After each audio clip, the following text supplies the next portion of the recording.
নমস্কার, ইচ্ছে উড়ানে সকলকে স্বাগত। আজ আমরা যে গল্পটি পড়ব সেই গল্পটির নাম ৬৯ আর ৬৩। গল্পটির লেখিকা সুচিত্রা ভট্টাচার্য। শুনতে থাকুন। হানিমুনে চলেছেন তপোধীর আর করুণা। ট্রেন ছাড়তে এখনো মিনিট 10 বাকি। শেষবারের মতো মালগুলো গুনে নিচ্ছেন তপোধীর। সুটকেস 1, প্লাস্টিকের থলি 2, বালতি ব্যাগ 1, ঢাউস গেট ব্যাগ 1, কাঁচঝোলা bag 1, tiffin carrier 1, water bottle 1। ওহো, ছোট বেডিংটাও তো আছে ট্রেনের জন্যে। মোট তবে হলো গিয়ে 9। সঙ্গের গন্ধমাদনটিকে ধরলে অবশ্য হয় 10। হাঁটতে চলতে দিশা পায় না, ধপাধপ যেখানে সেখানে বসে পড়ে। কোথাও একবার দাঁড়িয়ে পড়লে নড়াই কার সাধ্যে? এমন মেয়ে মানুষ গন্ধমাদন ছাড়া আর কি। জানলার ধারে কেমন ঘরটি হয়ে বসে পড়েছে দেখো। সাংসারিক নির্দেশ দেওয়া চলছে পুত্রবধূকে। তপোধীর অধৈর্যভাবে বললেন, পাটা একটু তোলো তো, সুটকেসটা ভেতরে ঠেলি। এক গাল জর্দা পান মুখে অবহেলা ভরে তাকালেন করুণা। তাড়া করুন না তো, সব হবে। রন্টু সব ঠিক করে দেবে। আমার তাড়া আছে, পাশরাও। চুপ করে বসো তো একটু, কাজের কথা সেরে নিতে দাও। কাজের কথা না, গোষ্ঠীর পিণ্ডি।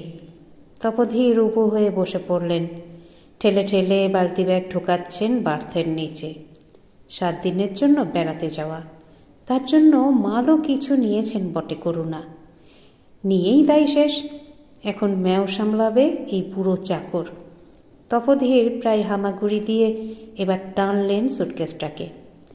সঙ্গে সঙ্গে ছুটে এসেছে রন্টু। ওটা ওখানে থাক বাবা, মা পা রাখবে। তারপর রাতে কেউ নিয়ে নেমে গেলে কি হবে? তোমার মার ঘুম ভাঙবে? ব্যস্ত হতে হবে না, চেন দিয়ে বেঁধে দিচ্ছি। চাবিটা শুধু কাছে ঠিক করে রাখো, হারিও না, তাহলেই হবে। তপোধীর সোজা হলেন অগত্যা। গিন্নির কাছে হেরে যাওয়া মুখে বসেছেন এক কোণে। মরুকে যাক, যে যা খুশি করুক। এখন তিনি এদের হাতের পুতুল, যেমন ইচ্ছে নাচাচ্ছে। কথা নেই, বার্তা নেই, হুট করে 2খানা টিকিট এনে হাতে ধরিয়ে দিল। তোমাদের দুজনের তো একসঙ্গে কোথাও যাওয়া হয় না বাবা, যাও একবার জোরে সমুদ্র ঘুরে এসো। আর এই রইল হোটেলের রিজার্ভেশন, 7 দিনে একটু চাঙ্গা হয়ে এসো তো দেখি। প্ল্যানটা অবশ্য রন্টুর একার নয়, এর পেছনে মেয়ে জামাইয়েরও ষড়যন্ত্র আছে। ভালো মানুষ মুখের রন্টুর বউটিও কম যায় না। আর ওই যে রিন্টির মেয়ে বাবলি, প্ল্যাটফর্মে দাঁড়িয়ে দাঁড়িয়ে চুকুর চুকুর করে কোল্ড ড্রিঙ্কস খাচ্ছে। সেই বেটিরও সেদিন কি উল্লাস! কি থ্রিলিং! দাদু দিদা হানিমুনে যাচ্ছে। ভূভারতে কেউ শুনেছে বাবা মার বিবাহ বার্ষিকীর দিন এই সব মতলব ভাঁজে ছেলে মেয়েরা ট্রেনের টিকিট, হোটেলের বুকিং উপহার দিয়ে বাবা মার বিয়ের 40 বছর পালন করে? ফাজলামি। কামরার জানলাই অরুণাংশু, জামাই, ছেলেরই সমবয়সী, ইঞ্জিনিয়ারিংয়ে ক্লাসমেট ছিল। তখনই রিন্টিকে গেঁথেছে। হাই পাওয়ারের চশমার আড়ালে চোখরাগ চোখ হাসছে ফিক ফিক। বাবা, চা খাবেন? তপোধীরের তেমন কোনো নেশা নেই, তবু চায়ের নাম শুনলেই জিভ যেন একটু শুলিয়ে ওঠে। বললেন, লিকার চা হবে? রন্টুর বউ ফুট কাটল। এখানে লিকার চা কোথায় পাবেন বাবা? থাক তাহলে, দুধ চা আমার। তোমার শাশুড়িকে দাও বরং। আমি প্ল্যাটফর্মে দাঁড়িয়ে খেয়ে নিয়েছি, নেশার জিনিস বলে কথা।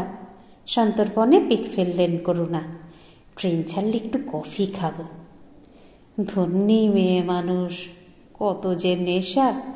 চা, কফি, পান, জর্দা, মৌরি, সুপুরি, জোয়ান। দাঁত মাজার সময়ে আবার চাই গুড়াখু।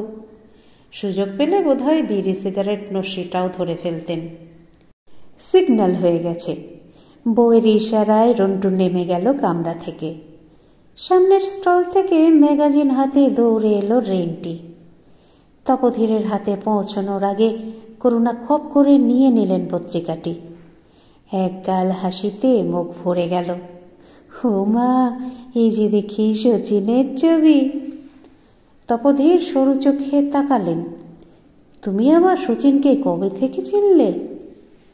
আমি সবাইকে চিনি, শচীন, আজার, মঙ্গিয়া, শ্রীনাথ, তারপর আমাদের ওই ছেলেটা সৌরভ গো। হা হা, কি মিষ্টি মুখখানা।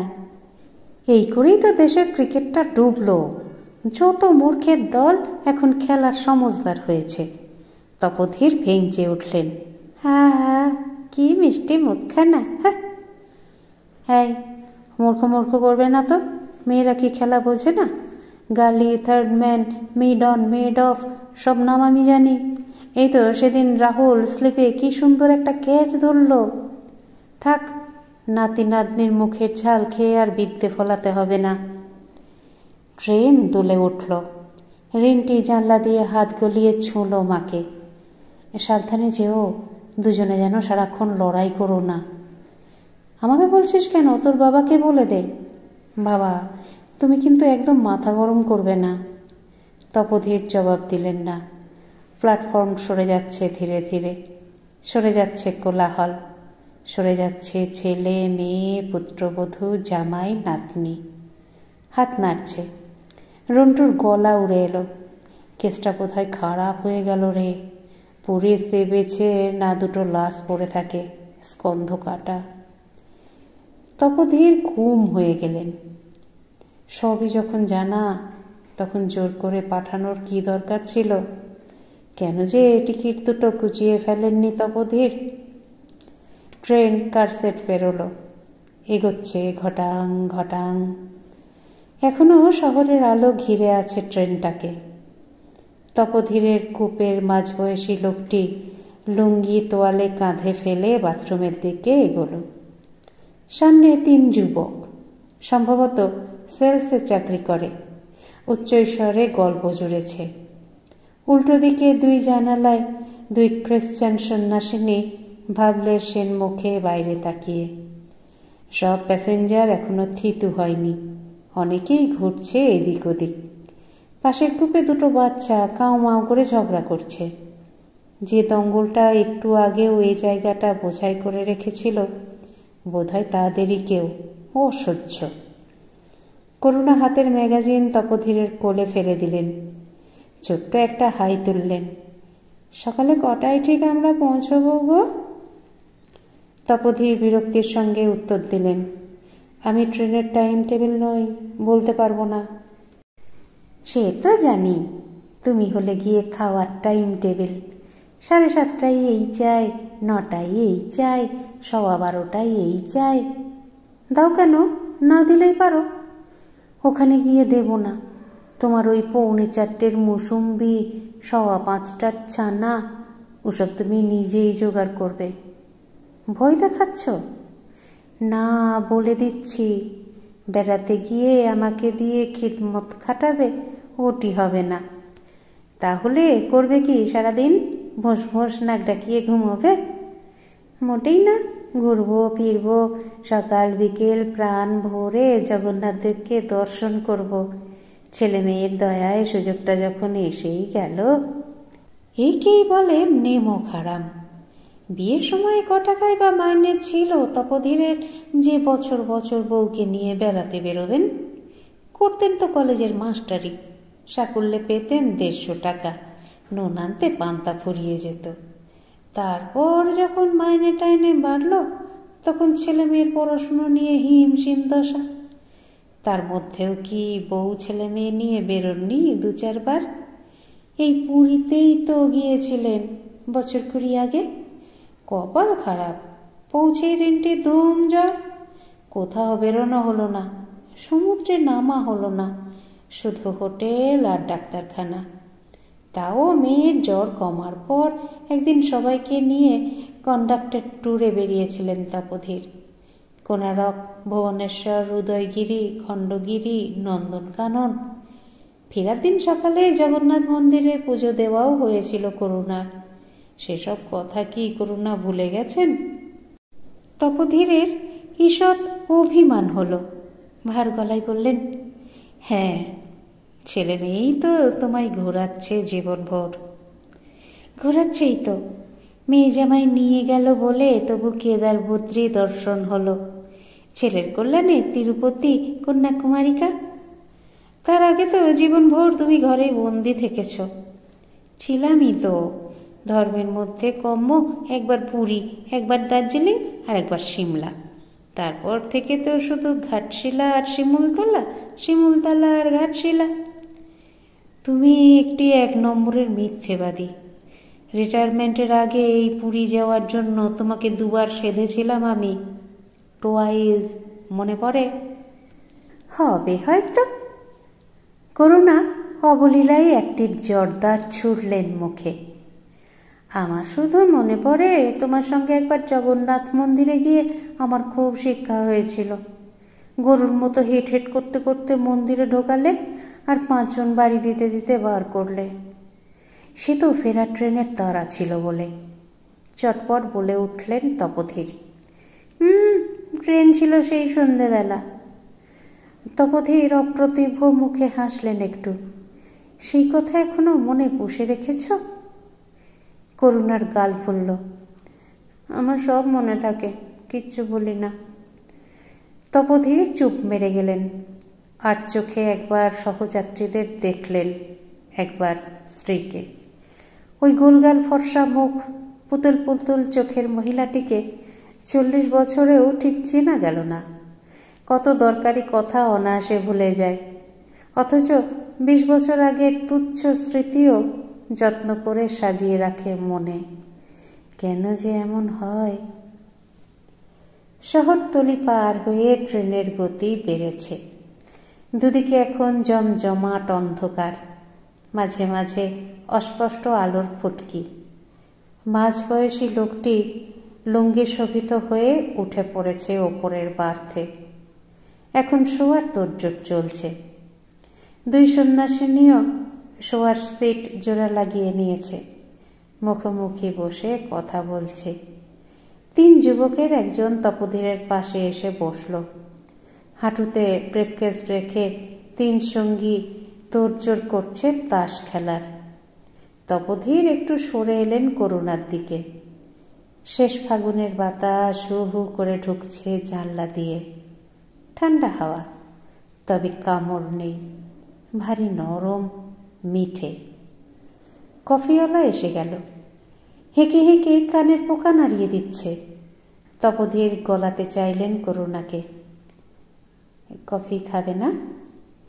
করুণার চোখ জানলার বাইরে। ঘুরলেন, গুমগুমে স্বরে বললেন, থাক। থাকবে কেন, খাও না। বলেই কফিওয়ালার দিকে অর্ডার ছুড়লেন তপোধীর। 2 কফি দাও দেখি, একটাতে দুধ একটু কম। দুধ তো আমাদের মেশানোই থাকে দাদু। ঠিক আছে, তবে তাই দাও। তুমি এখন কফি খাবে নাকি? করুণার ভুরু কপালে জড়ো। তোমার না কফি খেলে রাত্রিরে ঘুম হয় না? একদিন তো কিছু হবে না। না, এরপর কাল সকাল থেকেই তো বুক জ্বালা, অম্বল এসব শুরু হবে। সকালের ভাবনা সকালে। কাগজের গ্লাস করুণার দিকে এগিয়ে দিলেন তপোধীর। নিজেরটাও নিলেন। চুমুক দিচ্ছেন। একটু ঝুঁকলেন স্ত্রীর দিকে। যুবকদের কান বাঁচিয়ে নিচু গলায় বললেন, একটা রাত নয় নাই ঘুমোলাম। হঠাৎ এমন বদখেয়াল? আমাদের তো আর আগে হানিমুন হয়নি। ছেলে মেয়েরা যখন পাঠালোই তখন নয়, আজ রাত থেকেই। নেকামো। সকালবেলা যদি বলো ঘুম হয়নি বলে পেটে গ্যাস হয়েছে, তখন কিন্তু আমি তোমার দুধ ধরে নেড়ে দেব। কফির গ্লাস বাইরে হাওয়ায় ছুড়ে দিলেন তপোধীর। 2 হাতের বুড়ো আঙুল দেখালেন স্ত্রীকে। আমার কাঁচকলা হবে। গিয়েই এমন একটা সমুদ্র স্নান করব, শরীরটা তরতাজা হয়ে যাবে। সে কি, তুমি সমুদ্রে নামবে নাকি? তাহলে আর পুরী যাওয়ার কিসের জন্যে? আবার গলা নামালেন তপোধীর। কেন তুমি নামবে না? মরে গেলেও না? করুণাও ফিসফিস করছেন। জলে নামলে কাপড় চোপড় ঠিক থাকে না। মনে নেই সেবার দীঘায় গিয়ে কি অবস্থা? বাবলি হেসে লুটোপুটি খাচ্ছিল। ও এই কথা, তার ব্যবস্থা হয়ে যাবে। কি হবে? আমার সব খেয়াল থাকে। তোমার জন্যে একটা এক্সট্রা আন্ডারওয়্যার এনেছি। আমি আন্ডারওয়্যার পরে সমুদ্রে নামব? বিস্ময়ে কথাগুলো ঠিকরে এলো করুণার গলা থেকে। তোমার কি ভীমরতি ধরেছে? তিন যুবক তাস খেলতে খেলতে টের চার চোখে তাকাচ্ছে, মুখ টিপে হাসছেও যেন। তপধীরের লোমলা বড় বড় কান লাল হয়ে গেল। মিনমিনে কিন্তু মরিয়া স্বরে বললেন, অসুবিধের কি আছে? শাড়ি সায়ার নিচে পড়বে। ছি, অতই যদি লজ্জা তবে কারোর একটা সালোয়ার কামিজ আনলে না কেন? চুপ করো তো, পাগলের মতো কথা বলো না। করুণা কাঁধের ওপর আঁচল গুছিয়ে নিলেন। তোমাকেও জলে নামতে হবে না। কেন? প্রেশারের রোগী সমুদ্রে নামবে কি? কালকেই আমি প্রেশার চেক করিয়ে এসেছি, ওষুধও সঙ্গে আছে। থাকুক, রন্টু আমাকে পই পই করে বারণ করে দিয়েছে বাবা যেন নুন জলে না নামে। বললেই হলো, রন্টু কি আমার গার্জেন? তপধীরের গলায় ঝাঁঝ ফিরে এলো। দেখাশুনো করে যখন, তখন গার্জেন তো বটে। এই করে করে তো ছেলেকে মাথায় তুলেছ, বাপকে আর কেয়ার করে না। অমান্যিটা কি করেছে? করেনি? ওইটুকু ছেলেকে পই পই করে হোস্টেলে পাঠাতে বারণ করলাম। হোস্টেলে না পাঠালে কি ছেলে মানুষ হয় না? তা ওদের ছেলে, ওরা যা খুশি তাই করেছে, তোমার কি? আমার শরীর নিয়েও আমি যা খুশি করব, জলে নামব। নেমে দেখো, আমি পরের ট্রেনেই কলকাতা ফিরে যাব। অসহায় ক্ষোভে দাঁত কিরমির করলেন তপধীর। করুণা সব পারেন। বপুতেই শুধু গন্ধমাদন নয়, তার মতটিও নড়ানো বড় কঠিন কাজ। এক সময়ে তখন রিন্টি কোলে, রন্টু বছর চারেকের। খুব ব্রিজ খেলার নেশা হয়েছিল তপধীরের। কলেজ থেকে চলে যেতেন তাসের আড্ডায়, ফিরতেন সেই 10:30-11টায়। করুণা খুব রাগারাগি করতেন, বাপের বাড়ি চলে যাবেন বলে ভয় দেখাতেন। তপধীর আমল দেননি। হঠাৎ একদিন বাড়ি ফিরে দেখলেন ঘর শুনশান। ছেলে মেয়ে নিয়ে সত্যি সত্যি কোন্নগর চলে গেছেন করুণা। 5-7 দিন মাথা ঘামাননি তপধীর, হাত পুড়িয়ে রেঁধে বেড়ে কলেজ করেছেন। তারপর এক সময় টনক নড়ল। কোন্নগরে স্ত্রীকে ফিরিয়ে আনতে গিয়ে আরও বিপত্তি। করুণার এক ছেলে মেয়ের মাথায় হাত রেখে দিব্যি গালতে হবে আর কখনো তাস ছোবেন না তপধীর, তবেই ফিরবেন করুণা। তপধীরকেই হার মানতে হয়েছিল সেবার। সে নিয়ে অবশ্য এখন আর কোনো খেদ নেই তপধীরের। তাস ছেড়ে ছেলে মেয়ের পেছনে সময় ব্যয় করা আখেরে ভালোই ফল দিয়েছে। দুজনেই কৃতী হয়েছে লেখাপড়ায়, প্রতিষ্ঠিত হয়েছে। তাদের সঙ্গে বন্ধন আরও নিবিড় হয়েছে তপধীরের। বাপ মাকে যথেষ্ট মান্যিগণ্যই করে ছেলে মেয়ে। তবে এই মুহূর্তে সে কথা স্মরণে আনতে রাজি নন তপধীর। গাল ঝুলিয়ে বসে আছেন। প্রচণ্ড গতিতে একটা ছোট্ট ব্রিজ টপকে গেল ট্রেন। জানালার দিকে তাকালেন না তপধীর। করুণা হাঁটু চেপে উঠে দাঁড়ালেন।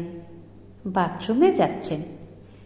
2 সন্ন্যাসিনীর মাঝে কোত্থেকে এসে বসেছে এক দাড়িওয়ালা সাধু, ঝালমুড়ি খাচ্ছে তাড়িয়ে তাড়িয়ে। টিটিকে কাছে আসতে দেখে শুট করে উঠে দাঁড়ালো। গেরুয়া সামলে কেটে পড়ছে দরজার দিকে। 3 যুবক ডুবে আছে রামিতে, কাগজে হিসেব লিখছে বারবার। খেলার পত্রিকাটা উল্টোলেন তপধীর।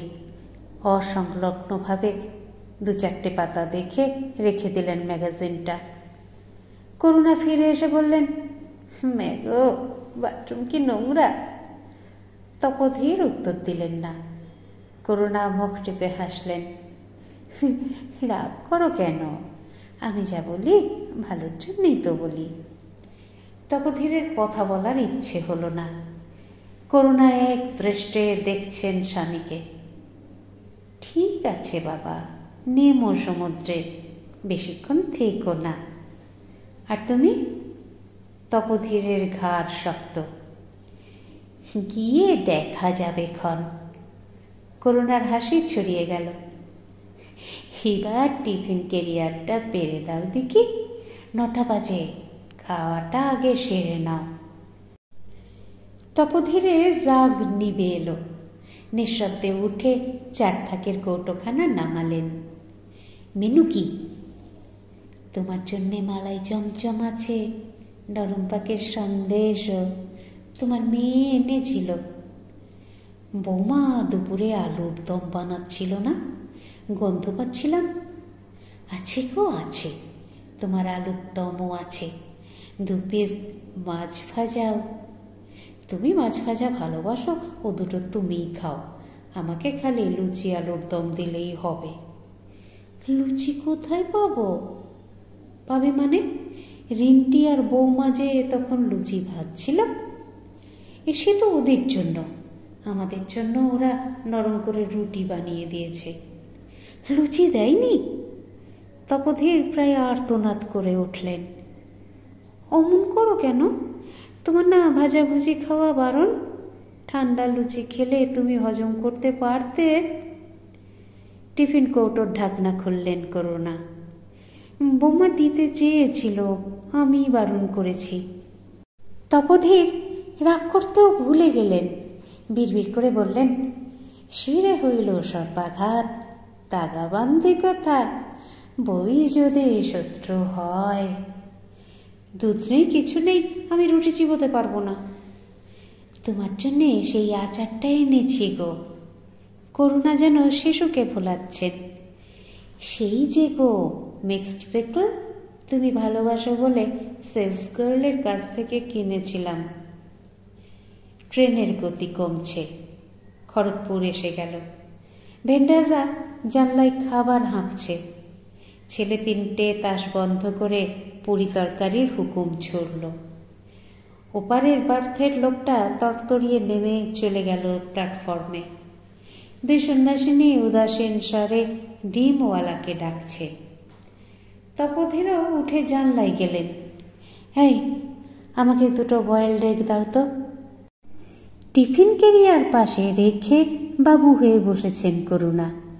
ঝুলি থেকে প্লেট বার করেছেন, গ্লাস বার করেছেন, আলুর দম তুলছেন চামচ দিয়ে। অবাক মুখে বললেন, তুমি এখন ডিম খাবে? খাবো। এই, 2টো ডিমের দাম কত? আমি কিন্তু খাবো না। খেও না, আমি একাই খাবো, আর সারা রাত বেলুনের মতন ফুলবে। করুণার চোখ থমথমে। নুন ছাড়া খাবে কিন্তু, সব ব্যাপারে হুকুম ফলাবে না। আমি 2টোই খাবো উইথ সল্ট। কচ কচ ডিম সেদ্ধ চিবোচ্ছেন তপোধীর, নুন মাখিয়ে, করুণাকে দেখিয়ে দেখিয়ে। তীব্র চোখে তাকিয়ে আছেন করুণা। সেদিকে এতটুকু ভ্রুক্ষেপ নেই তাঁর। ট্রেন ছাড়ল। 3 যুবক খাওয়া সেরে মৌজ করে সিগারেট ধরিয়েছে। ধোঁয়া পাক খাচ্ছে কূপে। মাঝবয়সী লোকটা 8 ডজন কলা হাতে পাকা মাদারির মতো টঙে উঠে গেল। খ্রিস্টান সন্ন্যাসীরাও রাত ঘুমের নিরাসক্ত তোড়জোড় চালাচ্ছে। বাতাসে ঠান্ডা ভাব বেড়েছে সামান্য, এমন কিছু বেশি নয়। বাথরুম সেরে ধুতি বদলে লুঙ্গি পরে এলেন তপোধীর। করুণা ইতিমধ্যেই 3 যুবকের সঙ্গে ভাব জমিয়ে ফেলেছেন। তাদের হাঁড়ির খবর বার করছেন টেনে টেনে। তপোধীর গিন্নির মেজাজটা পড়ার চেষ্টা করলেন। একটু খোসামদের সুরেই বললেন, তোমার চাদর বার করে দিই। করুণা শুনেও শুনলেন না। তপোধীর আবার বললেন, সুতির চাদরটা বার করব? না। বাপস কি তেজ গলায়। তপোধীর মুখ হাসি হাসি রাখার চেষ্টা করলেন। জানলাটা বন্ধ করে দাও না। কেন? কেন আবার কি? তোমার ঠান্ডা লেগে যাবে। জানলা বন্ধ করলে আমার গরম লাগবে। এরই নাম বাতিক। ইনি আবার অন্যের পেছনে লাগেন। তপোধীর গার্জেনের গলায় বললেন, রাতের ট্রেনে কারোর গরম লাগে না? আমার লাগে। শুনলে পাগলেও হাসবে। স্ত্রীকে টপকে ঝুপ করে কাচ নামিয়ে দিলেন তপোধীর, দুটো জানলারই। হাত ঝাড়তে ঝাড়তে বললেন, একটু গরম লাগুক। কদিন আগেই গলা ব্যথা হয়েছিল, সে খেয়াল আছে? করুণা বিশেষ পাত্তা দিলেন না। আবার গল্প জুড়েছেন সামনের ছেলেটির সঙ্গে। ভাঁজ করা ধুতি কিট ব্যাগের ওপরে রেখে পাশের চেন খুললেন তপোধীর। হাত রাখছেন। আমার প্রেশারের বড়িগুলো গেল কোথায়? যেখানে রেখেছিলে সেখানেই আছে, করুণার উদাস জবাব। সেখানে নেই? তাহলে ওখানে রাখোনি? বললেই হলো আমি নিজে হাতে কিট ব্যাগে তুলেছি। এটা তাহলে কি? কোলের হ্যান্ডব্যাগ থেকে ওষুধের পাতা বার করলেন করুণা। তুমি লুকিয়ে রেখেছিলে? আমার আর কেঁদে কাজ নেই তো তোমার ওষুধ লুকোবো। টেবিলে ফেলে এসেছিলে, আমি মনে করে নিয়েছি। বলতে বলতে ছেলে তিনটেকে সালিশি মানছেন করুণা। দেখেছ তো কি বেখেয়ালি মানুষ নিয়ে আমার ঘর করা।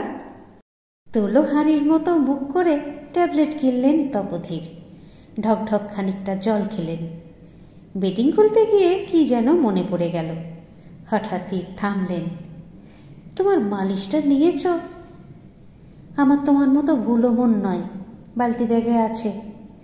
বটেই তো। খোলা কিট ব্যাগের পকেট থেকে একখানা টিউব বার করলেন তপোধীর।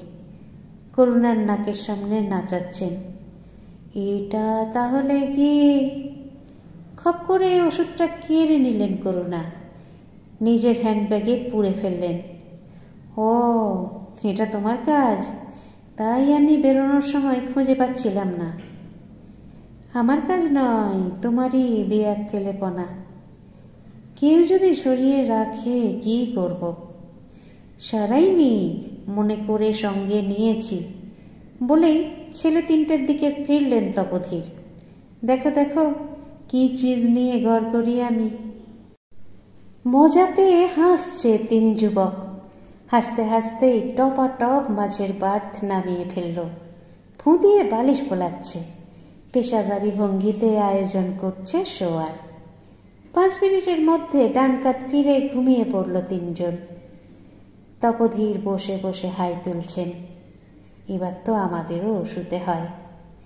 সারা রাত জাগবে বলেছিলে না? করুণার কণ্ঠে উপহাস। ঘুম পাচ্ছে যে।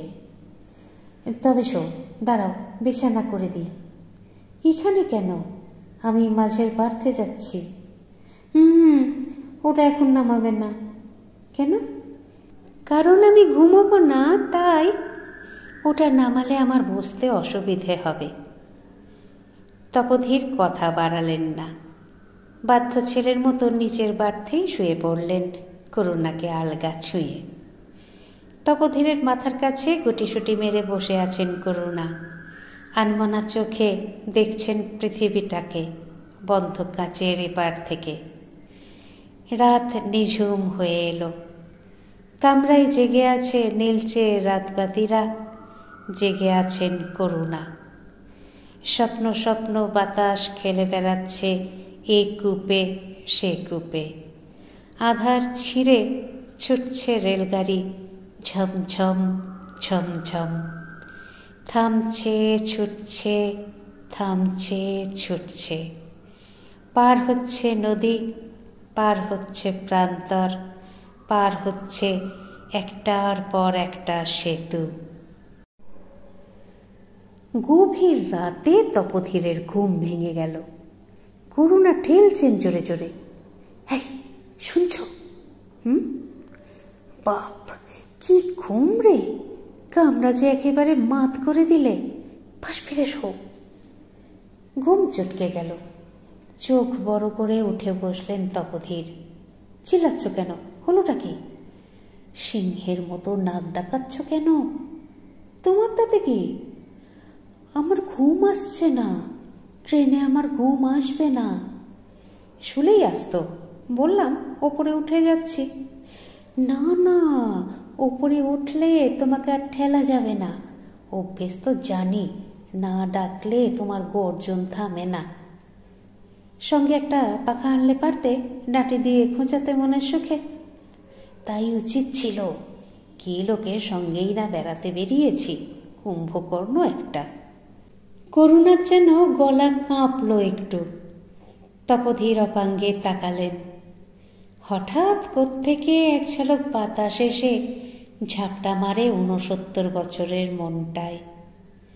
বাতাসটা এত বেশি দূরের যে চিনেও চিনতে পারলেন না তপোধীর। এবার একটা নদী পার হচ্ছে রাতের গাড়ি, ধীরে, অতি ধীরে। বৈতরণী নদী।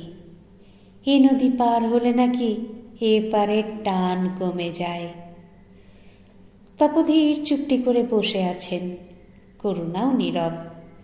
বয়ে যাচ্ছে মৌন মুহূর্ত। এক সময়ে তপোধীর ফ্যাসফেসে গলায় বললেন, ওয়াটার বটলটা দাও তো। করুণা জানালার কাছে মুখ ঘুরিয়ে নিলেন। নিজে উঠে নাও। মুহূর্ত মিলিয়ে গেল। তপোধীর অসহিষ্ণু হলেন নিয়ম মতোই। বললেন, তোমার সামনে ঝুলছে বলেই বলা। থাক, তেষ্টায় গলা শুকিয়ে নয় মরেই যাব। কি কথা ছিঁড়ি! হাত বাড়িয়ে জলের বোতল পারলেন করুণা। সবটা শেষ করো না, আমিও খাবো। এক ঢোক খেয়েই প্লাস্টিকের বোতল এগিয়ে দিলেন তপোধীর। খাও খাও, নিজে একে প্রাণ ভরে খাও। মেজাজে একেবারে চাঁদি ফাটে দেখি। উত্তরে কিছু একটা বললেন তপোধীর। তার উত্তরে করুণা। তার উত্তরে তপোধীর। চলছে কলহ, চলছে। বিনবিন ঝগড়া বন্ধ কাঁচ ফুঁড়ে চলে গেল বাইরে, নাচতে নাচতে, দুলতে দুলতে। রাত এখন বড় মায়াময়। চাঁদের বুড়ি রূপলি সুতো কেটে চলেছে চরকায়। সেই সুতোয় বোনা মসলিন এখন ভাসছে চরাচরে। রূপলির সব মেখে ছুটছে অলৌকিক গাছপালা, ছুটছে মাঠ, ছুটছে নদী, ছুটছে বালির চর। পৃথিবী ছুটছে সমুদ্রের পানে, জ্যোৎস্না মেখে, জ্যোৎস্না হয়ে। সেই জ্যোৎস্নায় একাকার হয়ে গেল কলহরাজি। জ্যোৎস্না চলেছে সমুদ্রের পানে, বড় বাংময় জ্যোৎস্না। হানিমুনে চলেছেন 69 আর 63, তপোধীর আর করুণা। আপনাদের মতামত আমাকে সমৃদ্ধ করে, তাই অবশ্যই বলবেন আজকের গল্প পাঠ আপনাদের কেমন লাগলো। যারা চ্যানেলটিকে সাবস্ক্রাইব করেছেন তাদের অসংখ্য ধন্যবাদ। আর যারা এখনো পর্যন্ত সাবস্ক্রাইব করেননি তারা একটু কষ্ট করে সাবস্ক্রাইব করে নিয়ে সঙ্গে থাকুন না প্লিজ। একটু লাইক, শেয়ার এগুলো নিশ্চয়ই বলে দিতে হবে না। সুস্থ থাকবেন, সুন্দর থাকবেন আর অপেক্ষা রাখবেন পরবর্তী গল্পের। নমস্কার।